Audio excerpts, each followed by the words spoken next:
All right. Welcome back to another episode of the Relationship School Podcast. Hi. I had a really lovely morning with you. I'm having a lovely morning with you. Yes, it's still going. Yeah. So nice. Sipping our tea and coffee. Yeah. And decaf. Got in the ice cold, frozen with ice chunks in it, hot cold plunge. Yeah. It's really working for us. It's really working for us, people. It's hot, cold. Really good really wakes you up. Yeah. Woo. Completely. All right. In this episode, we're going to do a follow-up with some of the listener questions, particularly on Instagram. I recorded a reel about dependency and interdependence on Instagram. And I said, drop your questions below for Ellen and I. And we got some amazing ones. Yeah, and we also did a podcast on this recently. But there's so much to talk about here. Like, we could write a whole book on this. Yeah. So this is kind of a part 2 to that first episode. Because there's so many, I want to talk about so many of these questions. And if you see what we get to. Go and listen to episode 423, Dependent, Independent, Interdependent. That was the name of the podcast. This is a part 2 to that. Yeah. Okay, 423. Relationshipschool.com or Apple Podcasts. Okay, let's get started, Ellen. What are you... Oh my gosh. You're scrolling through some of the questions. I'm scrolling. And let's just first names if we can. Or IG handle. Okay. Should the IG handle, you want me to say that? Yeah. Okay, this is from 2 Popcorn. Okay.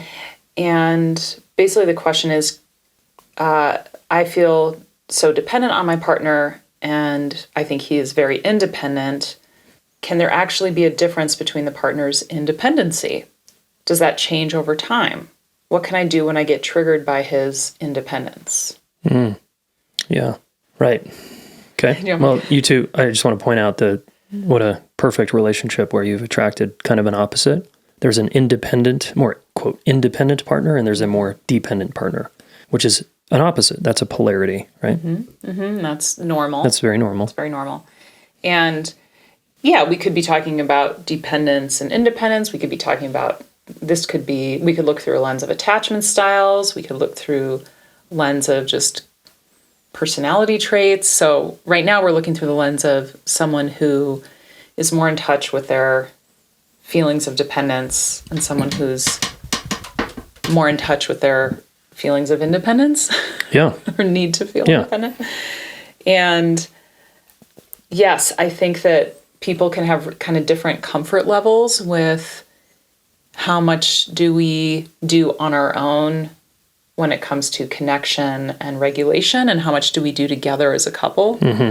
There's so many layers to this, to our relationships. Completely. And how we utilize each other, and how we rely on ourselves, and how we rely on each other.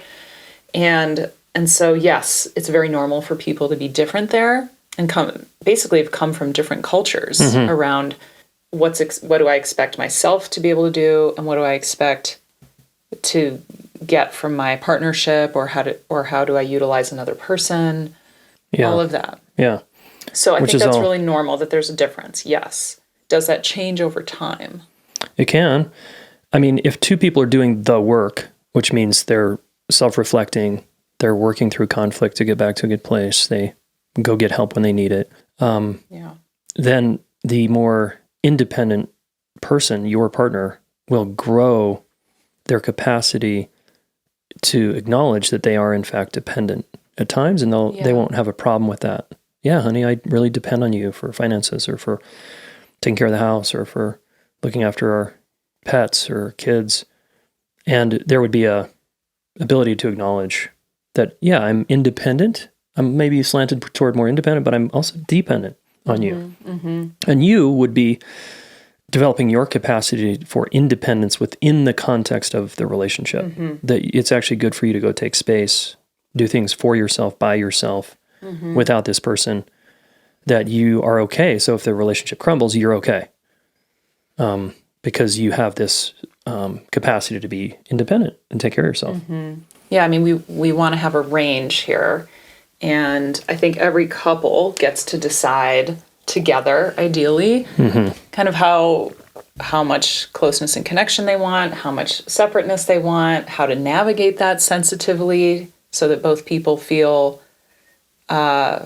respected in their different ways. Yeah. So there's a lot to collaborate around when it comes to this. And our last podcast episode really spoke to, it's hard for a lot of people in this society to own their relational needs and their feelings of dependence, the feelings of, gosh, if something happens to you, that's a big deal for me. Yeah. Because I depend on you, I rely on you.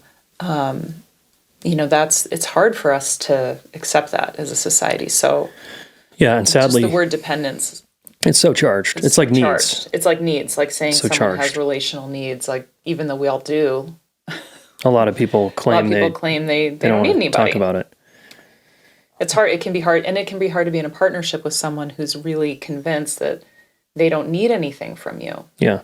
And this is the more avoidant attachment style person who grew up in a family without, not relying on relationships very much, even though they were being fed by relational beings.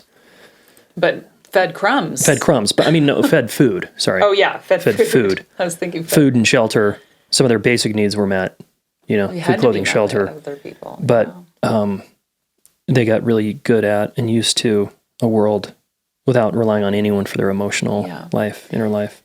Yeah, and it kind of segues into, there's a few other questions or really comments from people who were in long-term marriages, had children with a partner who they eventually left. There's 2 people who commented on this, where they eventually left the marriage because their partner was so, quote unquote, independent, and they just couldn't kind of get to a sense of feeling like we're both in this relationship together. We're leaning on each other. We're depending on each other. Their partner was so independent that over time that actually kind of eroded the connection. Yeah.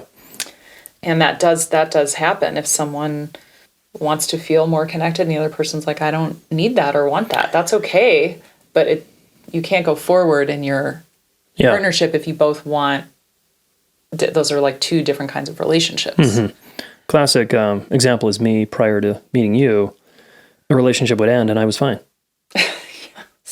I was like, what's the big deal? Like, I'm done. Like, whoo. It was like easier. You're like, oh, relief. Yeah, because I didn't do the vulnerable thing of really depending on this person and opening up to them and sharing my inner life. That would have been far more devastating and hurtful. But instead, I was so independent that it was like, yeah, next, beer, let's go skiing. I'm good. Oh, there's a cute girl over there. Oh, it's hard to hear that, huh? Yeah. And because I think I was on the receiving end of those kinds of relationships. It's kind of, I was times. And another way to look at this is detached. Yeah. I can't remember if we used that word in the last episode, but detached. I was very detached. Women are trying to attach to me and I'm like, independent guy. You're unavailable. I'm unavailable, detached. Yeah. Yeah. That's hard. Don't be in a relationship with those kind of people, please. Don't try to change them either. I think those people have to eventually, like you came to sort of realize, actually, I want to be in a relationship. Completely. And that's going to require me to engage myself. Yeah. Here's another one. Any advice to get over that fear of dependency? This is from Amy Elliott. Okay. Too afraid to get hurt because of an already painful personal history. The question is again? Any advice to get over the fear of dependency? So someone who's like, wow, I was dependent on someone. I got really hurt or betrayed. Right. And now I'm scared to, there's a few questions like this. Like, how do you enter back into relationship when you've been really hurt there? Like, how do you do that in a way that feels safe? I hear 2 vulnerabilities there. One is you're coming in already without your injuries as, it's vulnerable to depend on someone. Yeah. Anyone, whether you've been hurt or not. It still feels vulnerable, like 15, how many years in? In the healthiest human being, it's still vulnerable. Yeah. And then you have an added hurt where you depended on someone and maybe they pulled the rug out and the relationship didn't work. Yeah. So it's like, what do I do? How do I proceed?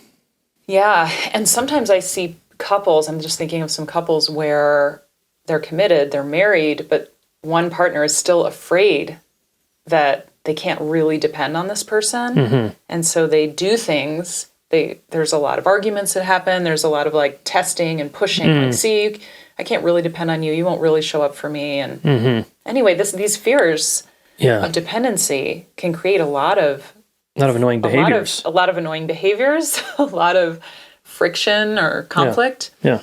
And so, again, I think the more we can, tell me what you think of this, like the more we can make the vulnerability of depending on someone conscious, because it's such a non-conscious experience a lot of the time, until something goes wrong, and then we're like, oh, fuck. But as much as we can make it more conscious and something we talk about, like, then a couple can look out for each other and each other's vulnerabilities there. Because we take for granted that, like, I could take for granted that you're depending and relying on me because you seem so strong and fine and independent and okay, but you really are. Absolutely. And I know this. Oh, yeah. It's so vulnerable. But for some couples, unless they're talking about it and really naming that and being vulnerable with each other, they might not feel like, they might just be sitting back afraid and waiting for the other shoe to drop. And so I think the remedy, how to rebuild that kind of vulnerability, is to share it, to talk about it, to acknowledge that it's there. Yeah. Yeah. And ultimately that's going to weed out the people that can't handle your honesty and your vulnerability. Yeah. And I like the Maya Angelou quote, have enough courage to trust love one more time, always one more time. And to me, it's like, so brave. Our hearts are going to break in life. And can you stand back up and take another risk and open your heart again to someone, knowing there's a possibility you're going to get hurt again. And there's things we can do based on learning from the last time, like, oh, we didn't talk about it enough, or I didn't, really navigate this consciously and overtly with my partner, and so they didn't maybe fully know what I was feeling here, and I didn't really know what they were in there. And sometimes you're with someone who, there's questions about this too, who just is like, I don't depend on you. We talked about this a little bit. And that's, if you're in different places around that, one of you feels vulnerable, one of you doesn't, you want to work on that. Yeah. And I think that speaks to just what's going to be an inherent insecure relationship. It's going to underscore and kind of expose the other person's disinterest, perhaps in having a conversation about how vulnerable partnership is long term. And the sooner you can see those signs, the sooner you can move on before you're fully attached. Because some of you have a vulnerability to attach quickly and fall for the other person really hard and fast. That's understandable. But remember, you're often falling hard and fast for half the picture. You're not getting the real deal. It emerges slowly over time. Hey, if you want to uplevel your life, your relationship life specifically, I want you to consider our Relationship Mastery program. It's 9 months of complete transformation where you become a better listener, a better communicator, you learn how to have secure relationships, and you get an experiential taste of that. You feel seen and supported and challenged to reach your relationship goals. And really, you become a better communicator. So many people have gone through this course now. And we have a done with you version of it now, which is amazing, where you get assigned a private relationship coach. You get to do live group coaching with me once a month and ask me anything you want. There's office hours where you get to meet with one of our coaches to nerd out on the curriculum. And the community is very strong. And these are people who care a lot about relationships, and they want to get what they want to get, which is they want to be in a relationship and not betray themselves, right? They want to get the relationship they want while being true to themselves. That's what most of us want. And this course is the path for you to get that. Here's what one of our participants in the past has said about this course. When I started Deeper back in February, I was in a space just coming out of a 25-year marriage, and this is my second marriage. So feeling like, I don't have this relationship stuff down. I'm not at all the same person. There's so much that has changed about me after being through this experience that I'm almost unrecognizable in my relationship capacity. And I've had people mention that to me, like, what are you doing? You're so happy, you're so strong and confident. What have you been doing? I have taken my power back in making decisions for myself, caring for myself, in choosing who I surround myself with. I relate differently to people now, and I speak my needs, which I did not do before, set boundaries with people. Absolutely would recommend Deeper to anyone, no matter where you're at in your path with relationships, even if you feel like you're strong. I believe that Jayson and his program gives such a unique perspective that even if you feel like you're strong in your relationships, you will learn something. And then if you're feeling like you are struggling, coming into this space, you will learn tools, you'll get confidence and support. All right. Amazing words from one of our heartfelt students here at the Relationship School. If you want to change your life like they did, go to relationshipschool.com/relationship mastery, and we'll see you in there. There's some questions here about differentiating dependency, healthy dependence from codependency. Yeah. And this is an important one. This is important because I think what we're talking about right now, like talking about it, making room for vulnerability and sharing that vulnerability emotionally is part of what keeps you out of codependence. Yes. Don't you think? 'Cause totally. I think codependence gets when, like we're saying, like this insecure situation where one person is feeling kind of dependent and needy and the other person is like, well, I don't need anything and I'm fine and I don't feel that vulnerable here and if we break up, it's okay. And it's like sort of, right. That's sort of both neither, there's something it's an inequitous dynamic. Unequal. Yeah. Yeah. Right. Where I help you, but you don't help me. And in a interdependent relationship, we help each other. Yes. And it's a classic codependent sign is if you feel like the coach or the therapist or the guide or the mentor or the person in the relationship trying to help the other person get it. Yes. Get sober, wake up, do the work. Talk about their read feelings. Read the book, talk about their feelings. That's kind of very, very codependent-ish. In an interdependent relationship where there's healthy dependency on each other and both people have their own back, they're independent, kind of this term we call standing for three. Yeah. I have a life, you have a life. We actually help each other with each other's lives. We challenge and support each other. That's a fair, mutual partnership. Yes. So there's a massive difference here. Big difference. You can just think of a codependent relationship as really one way. And healthy dependency is two people depending and leaning on each other. Yeah, and looking out for that. Like I need to look out for the fact that you do rely on me, and so therefore the way I'm handling you should reflect that. Yeah, completely. There was something also on here. I had to address this because it was about therapists. Yeah. It's like Jean A. said this. Therapists always say, quote, "You're responsible for meeting your own needs," end quote. I don't know what therapists these are. I know. Getting where their training is. How do you allow yourself to depend on someone and also not expect them to give you what you need? Yeah. What would you say to that? I should write my book on this. It's tricky, right? Yeah. I want to know what you say here as well. I think I get where this.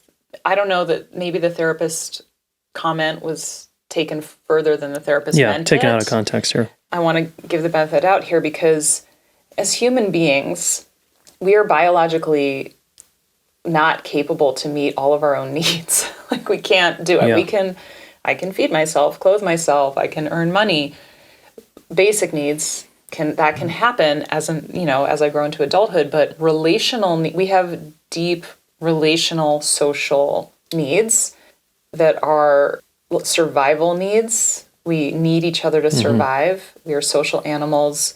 We convey emotions through our face so that someone can read our feelings and tend to us and be there with us and share them with us. Very huge part of being human. And so we cannot meet all of our own needs. We need each other. Yeah. And so I'm guessing, so when we enter, why would you be in relationship with anyone I don't know. It's just for fun, I guess. Right. But we actually depend on each other for big emotional and psychological care, support, dealing with existential anxieties. I mean, there's a lot. Yeah, and I had a woman on the podcast that did the research around loneliness. And we know now how loneliness kills and social isolation. So you could Google loneliness, social isolation, Jayson Gaddis podcast. Julia Holt Lundstedt, I think is her name, the woman researcher there. And we don't do well without other people. We do very poorly, and we die earlier, faster. We get sicker. There's a whole host of problems. So it's. I think this comment is probably understands that. The therapist kind of comment, but I think a lot of people who are on the codependent side get advice from therapists saying, hey, you should be able to meet your own needs. Like as a growth edge, as like an experiment. Oh, right. I'm so like over there in my partner's business and other people's business that I should learn how to be okay on my own without the kind of gratification of helping people all the time or fixing people or trying to change people all the time. You know, I should just be okay. And there's some truth to that. Like I should be able to stand on my own 2 feet or something. I think maybe that's where the therapist is coming from. Maybe. I'm not sure, but yeah. And again, standing for 3 is like I'm a capable, independent adult, and I depend on others to for fulfillment, for helping me with my mission, and for community, and helping me feel connected, and like there's meaning in my life. I mean, if we think about it, like just you and I, Jayson, like there's very little we do on our own. Right. You know, like even though I might be a therapist or coach by myself with a couple, I'm getting trained and I'm getting support all the time from mentors. So I'm kind of like not by myself even there. Or, you know, if you have a challenge in your business or... Yeah, I have my team members and I have you. There's very little we're really doing by ourselves. Well, and let me challenge that just for a second, because I could be down here in my office all day. Yes. And it looks like I'm by myself, but I'm connected on Zoom. I'm having meetings. I'm connecting with people all the time. And I go upstairs and connect with you if you're available, and we talk about what's going on with me and all the shit that I'm going through, or a victory I want to celebrate or something. And thank God I'm not going upstairs to an empty house and you're not there. And I'm like, fuck, I would feel a lot more on my own, even though I still am not on my own. Yeah. Right. I would still be getting support from countless areas. Yeah. So I think it does get into this challenge that a lot of people have around how much do I expect my partner or partnership to meet my needs, and how much am I supposed to do on my own? Like I think people really wonder there, because you get with someone who's like, well, that's something you have to figure out. I don't want to be part of that. And so that you get the message maybe that you're supposed to be doing more on your own and you're asking for too much. And that's really, ideally it's up to 2 partners to work together to figure out how they want their relationship to function, what kinds of needs they want to respond to in each other, how sensitive they want to be. It's not just one person kind of running around like, well, I guess I need too much, so I should go somewhere else. Yeah, right. I think that's what ends up happening. Those people are getting the message that they're too much. They're too much. They're too needy. And I would just want to invite you to think like, do I want to be able to kind of be there for myself more and still have strong relationships and connections? Like when you say like, I got to be able to, people need to be able to stand on their own 2 feet and be deeply connected to others. I think we want both. We want to feel like... Right, it's both and. Yeah, I can get through something hard when my support system isn't right there, but eventually I'm going to go to them and talk about it or emote about it or process it. We're going to... We want to be able to do both. We want our kids to be able to do hard things in the world without us right next to them, but then be able to come and get refueled or share about it or celebrate. Right. So it's like, it's both. A good therapist helps their client get self-actualized in the context of community. Yeah. Right? In the context of people. A good parent helps kids self-activate and be responsible citizens and humans and good people in the context of community and the family and their school. And so it's this, it is a myth to, self-made and we just, this independent, hyper-independent culture we live in doesn't really acknowledge the interdependent nature of our existence. It's because there's this bias that independence is good and dependence is bad. Mm-hmm. And we all kind of bite down on that and think, oh, we agree. Mm-hmm. And just examine this. Look closely. You're both. You're independent. You're dependent. You want partnerships that are mutually interdependent, where you have each other's backs and you can do your own shit, have your own life, and share your life with someone too. Completely. This, it's a more complex picture, and I think people are constantly trying to simplify this complexity of relationship, and there's really no way to do that. It is complex. It's constantly evolving. We have to communicate all the time about how things are working, and this we used to do this way for a while. Now one of us is changing, and so we're doing that differently. And it's hard, and it's complex, like Ellen's saying, and very complex. And more avoidant, detached partners, they kind of want their cake and they want to eat it too. Like, I want the relationship and I want all the goods that come from a relationship, but I don't want to have to look at this. I don't want to have to get vulnerable. I don't want to have to share power. I don't want to have to co-lead. I don't want to have to work through conflict. I just want you around, and I don't want to be alone, but I want you around. I don't want to have to work for it. I want this to be easy. It's like these people are problematic. We all have this side to us somewhere in there. We each have our moments of that. So that's true. That person is not a bad person. They are just not well prepared for collaboration, and they maybe grew up somewhere where they didn't have a good model of adults, parents in particular, sharing power well, enjoying each other, utilizing each other. That's just not what they saw, and so it's not what they believe is going to happen if they engage. They believe that they're going to be taken advantage of, or they're going to have to give up everything that's important to them. So that stance, that sort of overly independent or dismissive or whatever you were saying, detached, you're saying, it comes from a place where relationships didn't go very well for them. So we can have compassion. You have to remember that. But we can also not wait around hoping this person's going to get their shit together for 10 years. I think that's what you're trying to address. Yeah, I'm people look. We don't want to be so understanding that we don't advocate for the kind of relationship we want. Yeah, we're saying here on the podcast, hopefully over and over, you can have a mutually shared power, mutually beneficial partnership. Yes. And it takes two willing people that are willing to do enough work to create that. Yeah, and you can come from different backgrounds and have different downloads about relationship and create the relationship you want to live inside of. Yeah. You are the authors of that. No one else determines that but the two of you. Yeah, that's right. Let's end there. Wonderful. So thanks, Instagram followers, for all these amazing follow-up questions. Yes, they're so good. And hopefully you got a lot of value from episode 423 and this one. Keep your questions coming on social, Instagram. Email us info@relationshipschool.com.